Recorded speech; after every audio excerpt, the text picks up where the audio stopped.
Muy bien, buenas tardes a todas y todos los presentes en este conversatorio, en la 18ª Feria Internacional del Libro de Venezuela. Agradecemos su presencia en este espacio para debatir, para conversar, para reflexionar en torno al hecho artesanal venezolano. Nos acompaña nuestra querida presidenta de la Red de Arte, de la Fundación Red de Arte Venezuela, Aracelis García. Y agradecemos al Ministerio, en la figura del ministro Ernesto Villegas, por este espacio que nos han ofrecido para poder compartir los procesos, las experiencias y las dinámicas que a través de la Fundación Red de Arte Venezuela estamos desarrollando en torno a la comunidad artesanal venezolana. Quiero darle la palabra a nuestra invitada para que se presente y pueda darnos unas primeras palabras de introducción a este conversatorio. Bueno, nada, los saludo, muy agradecida además de verdad que este espacio, tal como lo decía Diobenis, hayamos podido conseguirnos en la 18ª Feria Internacional del Libro de Venezuela, un espacio que nos encuentra desde la lectura, la escritura, los afectos, las publicaciones, en la que hemos conseguido una cantidad de amigos innumerables en estos 2 días, 3 días que lleva la feria, el día de hoy, y en el que los venezolanos, las venezolanas y sobre todo los caraqueños que nos gusta la literatura, nos hemos podido pues encontrar en un espacio tan maravilloso como la Galería de Arte Nacional, que dicho sea de paso está abierta desde los días martes hasta los días domingos de forma gratuita para el pueblo venezolano. Gracias, Diobenis. Excelente, Araceli. Bien, vamos a comenzar. La temática que vamos a desarrollar en este conversatorio es sobre África y su presencia en la artesanía venezolana. En Venezuela se han desarrollado ya algunas investigaciones bastante interesantes sobre el tema de la presencia de África en Venezuela, pero en el ámbito de artesanal, aunque hay algunas investigaciones, todavía sigue siendo como insuficiente. Y para empezar ese conversatorio hay como 3 datos de una investigación que está desarrollando la Fundación Red de Arte Venezuela que puede servir, digamos, de arranque para este debate, ¿verdad? Desde hace 2 años, la Fundación Red de Arte viene desarrollando el Registro Nacional de Artesanos y Artesanas de Venezuela. Hemos recogido aproximadamente el registro de más de 3.500 artesanos y artesanas y nos ha arrojado una cantidad de información en términos porcentuales bien interesante. Y hay 3 Aracelis que creo yo que en su generalidad nos permiten conectar con el tema de África y la artesanía en Venezuela. El primero es que el 67% de las y los artesanos venezolanos son mujeres. Es decir, que la artesanía tiene un rostro femenino y la mujer africana ha jugado un rol fundamental en la historia cultural de este país, sin, supuesto, desdeñar lo que han aportado las indígenas y también las descendientes europeas. El segundo dato interesante es que el 47% de la creación y producción artesanal en Venezuela es tradicional, es decir, se vincula a esas prácticas ancestrales, a esas herencias ancestrales que ha construido la identidad de este país. Y el tercer dato, que es bien curioso y que coincide además con el que genera el Instituto Nacional de Estadística en el censo 2012, Araceli, es que no llega al 6% las y los venezolanos que nos reconocemos como afrodescendientes, sino que nos reconocemos sobre todo como morenos o morenas. Entonces hay un dato bien curioso que nos puede servir como para introducir por qué es importante indagar sobre África en nuestra artesanía en Venezuela. Sí. Bueno, fíjate, ese dato que tú ofreces, que además lo ratificamos con el instrumento científico que recoge datos en Venezuela, en este caso el Instituto Nacional de Estadística, en el que solo el 6% de la población, de una población que es mayoritariamente además pigmentaria, se reconoce como afrodescendiente, como afrovenezolano, se reconoce negro, muy poca en comparación con la cantidad de pobladores y pobladoras de este país. Y eso, por supuesto, se va a reflejar en casi todas nuestras manifestaciones culturales, a pesar de que por todo el territorio nacional hay una cantidad de poblaciones que además, desde el punto de vista cultural, tienen bien arraigada el tema de la negritud. Casos como, por ejemplo, toda la población de Barlovento en el estado Miranda, toda esa franja que llega casi hasta el estado Anzoátegui, ¿verdad? Después entonces en Yaracuy, también una población importante, en el estado Zulia. O sea, Venezuela está constituida de una cantidad de poblaciones que sus practicantes, en este caso aquellos que dan continuidad a la herencia de la africanidad, se quedan en un nicho cultural practicando esa ancestralidad. Sin embargo, a pesar de que eso es así, a pesar de que visiblemente es así, cuando en el último censo que se hizo en el país, se les preguntó si se identificaban como población afrodescendiente, afrovenezolana o población negra, solamente el 6% dijo que sí se reconocía en ello. Lo que quiere decir en todo caso esto, lo que nos invita a pensar, es que efectivamente el tema del racismo y del endorracismo ha permeado toda posibilidad de reconocimiento de esa herencia que corrían los años 1492 y producto de toda esa diáspora obligada que ejercen los españoles, Europa, hacia nuestros territorios, ¿verdad? Entonces, el reconocimiento de esa otra matriz cultural que es África es difícil de que el sujeto que la practica diga, yo soy esto. De hecho, cuando algunos compañeros afrodescendientes se les ha preguntado, oye, si se reconocen en esa negritud, dicen que son morenos. Es más, evitamos decir, no, nosotros somos negros. En el caso mío, bueno, la gente dice, no, ella es morenita. No, yo no soy morenita, yo soy negra, porque mi práctica cultural es negra, porque yo me siento dentro de esa afrodescendencia, pero no sucede así con la mayoría de la población practicante de la cultura venezolana, ¿no? Entonces, bueno, esa matriz cultural, nuestra cultura está cruzada y permeada por tres matrices culturales. Uno es la indígena, nuestros ancestros aborígenes, nuestra cultura caribe. Otra, obviamente, es la cultura africana, fuertemente la cultura africana arraigada acá en toda manifestación cultural nuestra, desde las prácticas culinarias hasta las prácticas artesanales, pasando por todas las áreas de la cultura, la escritura, etcétera. Y evidentemente esa otra matriz que cruza nuestra cultura, que es la matriz europea.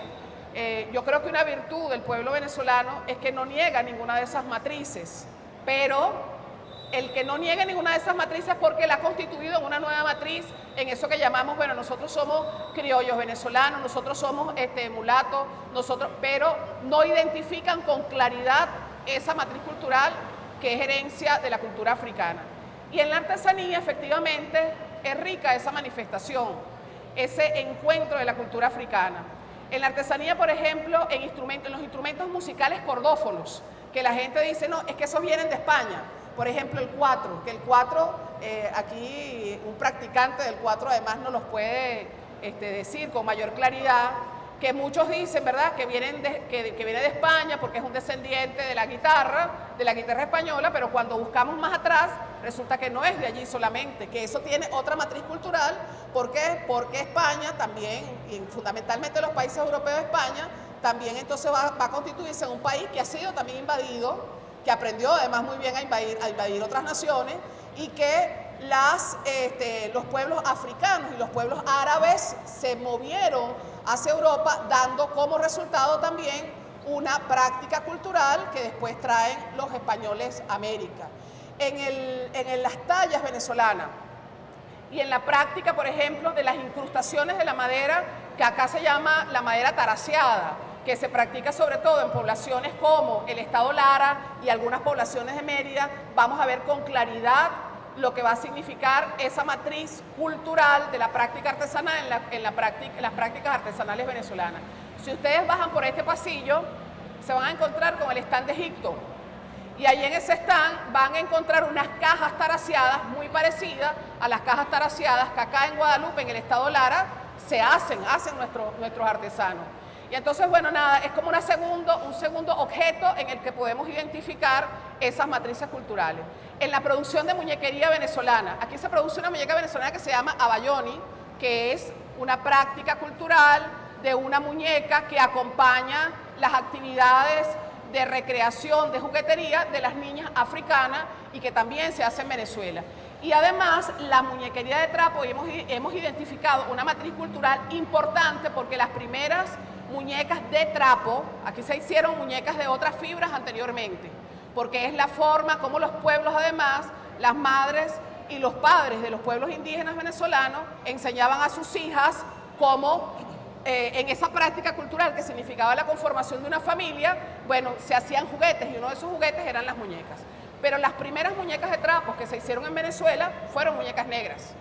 Fueron muñecas negras, lo que va a significar, ¿verdad?, que efectivamente hay una fuerte influencia de la práctica cultural africana, que va a significar la protección de los hijos, que va a significar el acompañamiento, que va a significar una cantidad de, yo diría que de transmisión de las emociones de estos pueblos africanos que estuvieron obligados acá en nuestros territorios y que comienzan entonces a pasarle a sus hijos y a sus hijas todas esas sensaciones.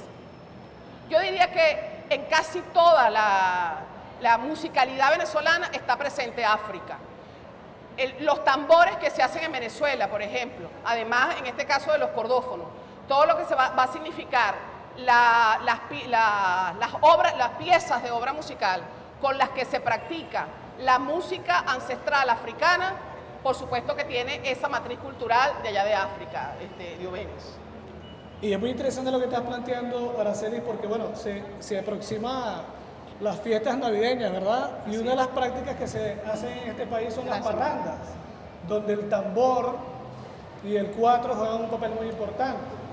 Si uno analiza la geografía venezolana, la herencia afrovenezolana no solamente se reduce a Barlovento, por ejemplo, o a Bobures en el Zulia. Sabemos que en la serranía de Coro existen comunidades afrodescendientes. Toda esa zona de Aragua, toda la costa de Aragua también tiene una profunda herencia que todavía se conserva y que debemos procurar conservarla, de herencia africana. Pero en el llano, que ya que nos está acompañando aquí Cristóbal Jiménez, sabemos que en la época colonial los negros esclavos, cuando escapaban, huían hacia el sur. Y cruzar el río Apure, por ejemplo, era llegar a la tierra donde no gobernaba el rey. Era tierra de libres, hombres libres, con sus propias prácticas, las leyes del llano, por ejemplo. Y si bien las comunidades indígenas que se transformaron en los llaneros de ahora, los negros africanos también hicieron un aporte importante a la cultura llanera venezolana. Y el otro elemento importante que ha resaltado es el tema del tambor. Así es. Nosotros tenemos las fiestas de San Benito en el Zulia, en Mérida, las fiestas a San Juan Bautista, en toda la costa de Miranda, Aragua. En Falcón también se celebran fiestas a los santos. Entonces, toda esa herencia tiene una gran importancia para la identidad de la cultura venezolana, pero sobre todo para el autorreconocimiento, ¿verdad? Y la fabricación artesanal de los instrumentos musicales, que también es, sobre todo el tambor, que es herencia de las y los hermanos africanos. Pero no solamente el tambor, también la cestería, Araceli. Así es. Fíjate, tú acabas de dar un elemento importante que tiene que ver con la construcción del tambor. El tambor para los negros y negras, o aquellos que se consideran afrodescendientes, no va a ser más sino la expresión de la espiritualidad que se va a convertir en un instrumento. Los compañeros, los amigos de las poblaciones de Miranda, específicamente en Barlovento, practican, por ejemplo, los tambores de aguas, que es la salida del sonido físico transmutada en el agua. Pues la construcción del tambor no va a ser sino eso, específicamente eso. La salida del sonido interno del cuerpo que van a convertir entonces en un instrumento musical que va a llamarse tambor y que resuena profundamente en cada uno de nosotros, porque aquí el más blanco, cuando escucha el sonido de un tambor, inmediatamente le resuena África, que es una de nuestras fuertes matrices culturales. Fíjate, tú hace rato nombraba el tema de la talla, que se me pasó comentar, que antes los pueblos, yo digo que generalmente, en todas partes del mundo, hacen tallas también como autorreferencia de la vida, ¿no? Y a partir de la llegada de los pueblos africanos a América, nuestros pueblos indios van a conocer otras fisonomías del mundo, de ese mundo africano, a partir de la construcción de la talla hecha por africanos en América. A pesar de que estaban mirándolos, la posibilidad que tenían estos compañeros africanos de autorreferenciar otras prácticas a través de las tallas, las mostraron a través de esa práctica cultural, de esa práctica artesanal. Y creo que, bueno, eso en el tiempo no ha mantenido una matriz de mucha importancia que hoy se sostiene afortunadamente, y que los pueblos practicantes de la artesanía no han dejado, Dioveni, que esa práctica, valga la redundancia, pues se sostenga en el tiempo. Y eso es clave para nosotros en esta batalla cultural, porque si hay una cosa que estamos desarrollando en Venezuela es la batalla cultural. Sabemos muy bien que uno de los aspectos fundamentales en que se juega la independencia, la soberanía y la libertad de un pueblo es su identidad cultural. Si nosotros no reconocemos dónde venimos, cuáles son nuestras herencias, estamos perdidos. Cualquiera nos coloniza y cualquiera ocupa, incluso mentalmente, nuestras prácticas, nuestras modas de existir. Hay algo que también vale la pena resaltar, que es el aporte de la mujer africana a la cultura venezolana y al hecho artesanal. Está demostrado que entre las tareas que desarrollaban las negras esclavas en la colonia, esclavizadas, era el desarrollo de artesanías, ¿verdad? Para proveer el trabajo y las actividades que tenían que desempeñar en la colonia. Y el pilón, por ejemplo, ¿verdad? Que era uno de esos instrumentos vinculados a los cantos que evocan el África, que evocan también la libertad, que evocan la resistencia. Es un elemento que también tenemos que ir profundizando para poder decolonizar el pensamiento y la historia venezolana, muy marcada todavía por la mirada del conquistador. Así es. Fíjate, tú nombras el pilón como efectivamente una pieza artesanal que va a dar contexto a ese proceso de cultura del pueblo africano, que es una pieza para el trabajo, que es una pieza utilitaria de artesanía, en el que también el proceso creativo se pone de manifiesto, el proceso del desarrollo tecnológico también se pone de manifiesto, porque no era una pieza artesanal para colocar allí en una esquina para que alguien viera su diseño estético. Era una pieza artesanal hecha como utilidad para facilitar las labores de pilar el maíz, de producir la arepa en nuestro pueblo, y otros, yo diría que otros granos también, como el arroz, otros granos que necesitaban de ese procesamiento de trilla para el consumo humano, ¿no? Pero además el pilón, al igual que el tambor, se va a convertir en un instrumento musical de esa resonancia interna, porque tú lo estás comentando.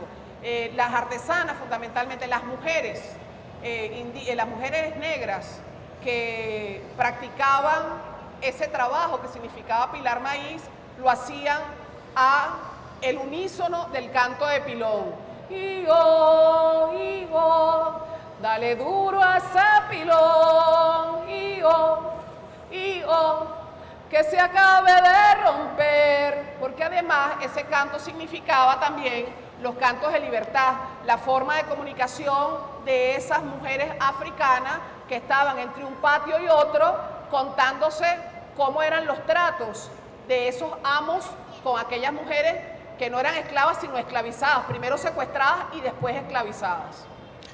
Yo creo que es importante resaltar, Aracelis, la labor que la Fundación Red de Arte Venezuela viene desarrollando en el ámbito de la investigación.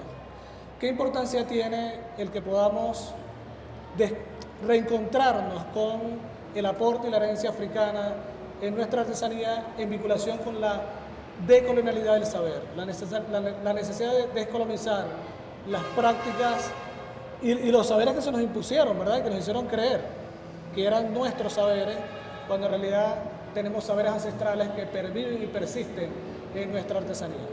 Sí, mira, nosotros estamos empeñados de la Fundación Red de Arte en el reconocimiento del aporte cultural que han hecho los pueblos practicantes de la artesanía a la cultura venezolana en general.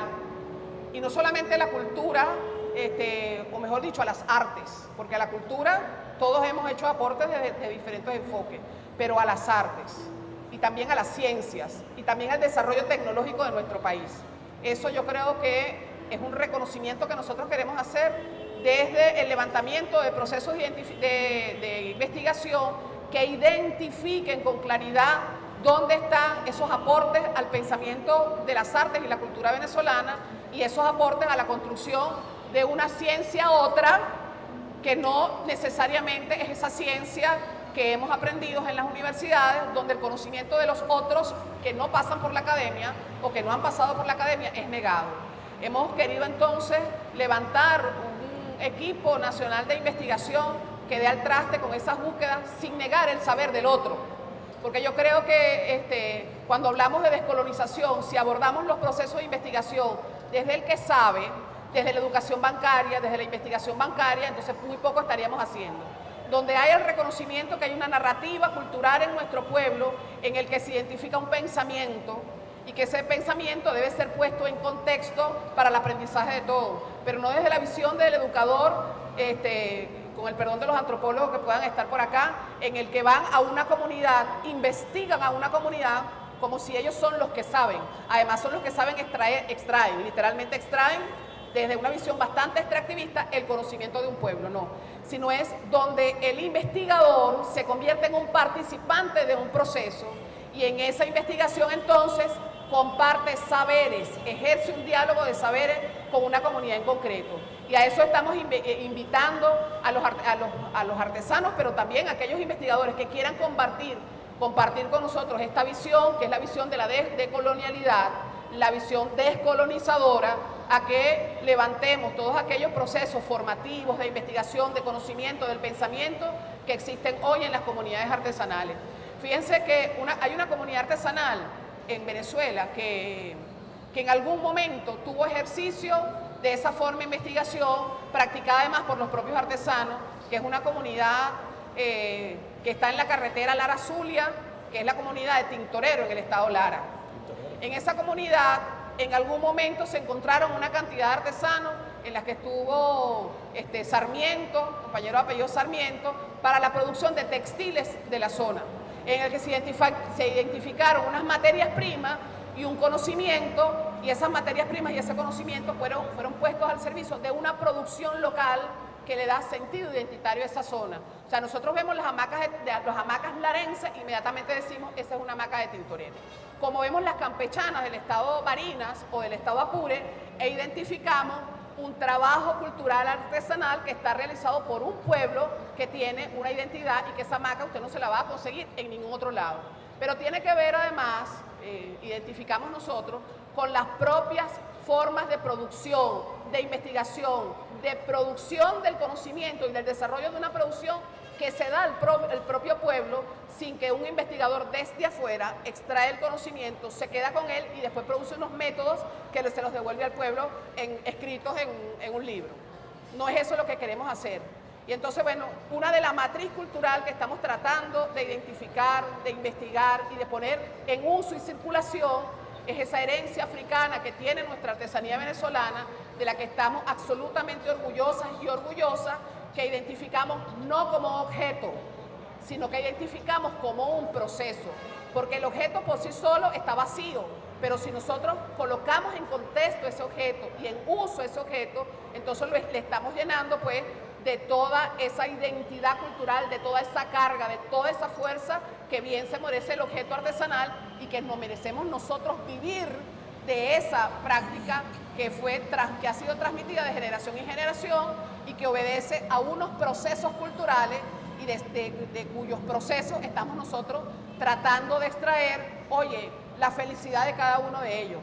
Cuando me refiero a la felicidad es que pareciera que investigar es una cosa traumática. Es una cosa, oye, para una gente sesuda, ¿no? Una gente que ha estudiado unos métodos en la universidad y cuyos métodos, además, cuando tú les preguntas, arrugan la cara como que, concha, es una cosa muy difícil. No es difícil, no es difícil. Además es amable si lo construimos desde el pueblo, si construimos esos métodos del pueblo y sobre todo si le devolvemos después a ese pueblo donde se hace ese proceso de investigación, sus procesos de investigación en el que nosotros hemos sido apoyo para la sistematización y colaboramos en eso, pero esa producción cultural, esa producción, ese pensamiento es de allí de donde estamos trabajando. De hecho, una de las cosas que se ha generado en estos procesos de investigación, estos proyectos como la Comunidad de Aprendizaje Artesanal de Caracas, la red de investigadores e investigadores de artesanos y artesanas de Venezuela, que la estamos tratando de configurar, una de las cosas que hemos constatado es que falta mucho por registrar y sistematizar de nuestras herencias ancestrales y en este caso en el campo de la artesanía, para que esa memoria no se pierda, porque cuando mueren las y los artesanos, el promedio de edad de la comunidad artesana venezolana es de 51 años. Es decir, que o nos empeñamos en registrar, sistematizar y también transmitir ese saber artesanal, o corremos el peligro de que esas tradiciones vivas se nos puedan ir muriendo con quienes mueren por el tiempo y por la edad. Y un elemento importante, bueno, el público, cuando quiera participar, puede levantar la mano, ¿verdad? Y pueden hacer sus aportes. Y podemos también comentar, hace poco se celebraron los 200 años de la batalla y victoria de Carabobo. Hay historiadores venezolanos muy interesantes que han afirmado que en la batalla de Carabobo se unificó el Ejército Libertador. Y casi que por primera vez en la historia de la lucha de la batalla de independencia, todo el mundo apunta a la causa de derrotar a los españoles. Y ahí se unen los afrodescendientes, los indígenas, los campesinos venezolanos, los mestizos, además con un uniforme, primera vez que utilizaban un uniforme, el Ejército Libertador, bajo el mando de Bolívar. Y muchas de las piezas de combate fueron fabricadas artesanalmente, Araceli. ¿Nos puedes comentar esa experiencia? Y además que participamos en la producción de ese material para la producción cinematográfica que se hizo recientemente. Bueno, mira, yo lo que puedo comentar al respecto es que nosotros estamos, y nosotras, estamos empeñadas y empeñados en poner en valor el conocimiento de la comunidad artesanal venezolana. Creemos de verdad que cuando los procesos industriales del mundo entran en crisis, hay un artesano que sabe hacer las cosas, que además, desde inicios de la humanidad, sin pretensiones de arte, sin pretensiones de artesanía ni de arte popular, ponen un conocimiento en contexto a los pueblos del mundo. Creemos además que en esta cuarta revolución industrial, yo creo que ya que casi que la quinta, pues ya estamos hablando de la nanotecnología, en este nuevo proceso de revolución industrial en el que se niega al hombre y la mujer como sujetos de transformación y en el que parece que la máquina cobra un sentido, oye, casi mesiánico, ¿verdad? No, vale, vete para la computadora, que eso te va a salvar. Sin colocar a nuestros hijos, por ejemplo, en contexto de que todo ese conocimiento que está en esa máquina es un conocimiento producido por un hombre y una mujer. Independientemente del control que quiere ejercer del mundo, ojo, es producido por un ser humano. Entonces, en esa necesidad que tenemos de colocar en contexto todo trabajo hecho por el hombre y la mujer, con un sentido de producción y reproducción de la vida, que creo que es una virtud de la comunidad, de los artesanos y artesanas del mundo, nos hemos empeñado también en visibilizar los procesos de producción en los cuales las comunidades artesanales han participado. Y bueno, estuvimos investigando todo cuanto aporte se hizo desde las comunidades artesanales del momento para el proceso de independencia venezolano. Si bien es cierto que los propios sujetos que producían cada uno de esos objetos no se consideraban a sí mismos artesanos para el momento, porque tampoco podemos negar que artesanía como categoría no es una categoría nuestra, es una categoría producto del occidente, que se le impone, así como se nos impuso en otros procesos culturales. Pero también en esas categorías que hemos asumido, también han habido procesos de liberación de los pueblos. Y creo que desde otras visiones también de Occidente, del norte, que esos hombres y esas mujeres luchan contra toda imposición y avasallaje de los imperios, pues eso también se asumió de este lado del mundo. Una forma de defensa ante los procesos de unificación, de pretensiones de unificación de la cultura y ahora pues de globalización de la cultura, de mundialización de la cultura, donde bueno, nada, todos tenemos que ser iguales. Y no es verdad, no todos somos iguales ni tenemos que ser iguales. Entonces estuvimos buscando las pistas de cuáles fueron los productos culturales elaborados por los hombres y las mujeres durante los procesos de independencia de Venezuela. Y bueno, nada, conseguimos piezas musicales maravillosas que exaltaban, fíjense ustedes, culturalmente aquí exaltaban la visión mesiánica del hombre europeo, de la mujer europea. Conseguimos poesías escritas para aquellos hombres y aquellas mujeres. Conseguimos pues muchísima literatura, pero también conseguimos producción de objetos artesanales que acompañaron toda esa gesta emancipadora. Por ejemplo, las mochilas de combate de los hombres y las mujeres que participaron en la gesta emancipadora eran fabricados por talabarteros y talabarteras venezolanas, que por cierto son nombradas en aquellas hojas de ruta de los hombres y las mujeres que participaron. Todo lo que fueron piezas pequeñas de artillería fabricadas por los orfebres de la época, muy reconocidos por cierto, porque la orfebrería tenía un peso importante ya en Europa. Enseñaron la orfebrería aquí los venezolanos, indígenas y africanos, que para ese momento vivían en nuestros territorios, aprendían con mucha facilidad todos estos elementos técnicos que estaban enseñando los europeos, pero inmediatamente asumían lo que estaban recibiendo del contexto y ahí donde nace la identidad, y empezaron a convertirlo en objetos de uso propio con una identidad muy propia. Entonces, bueno, nada, las mochilas de combate, todo lo que fue los trastes que acompañaron para el servicio de los alimentos a nuestro ejército emancipador fueron fabricados por artesanos. Locería, ollas, platos, etcétera, fueron fabricados por ellos. Pero también, Giovanni, los trajes. Hay una famosa artesana del estado de Yaracuy, del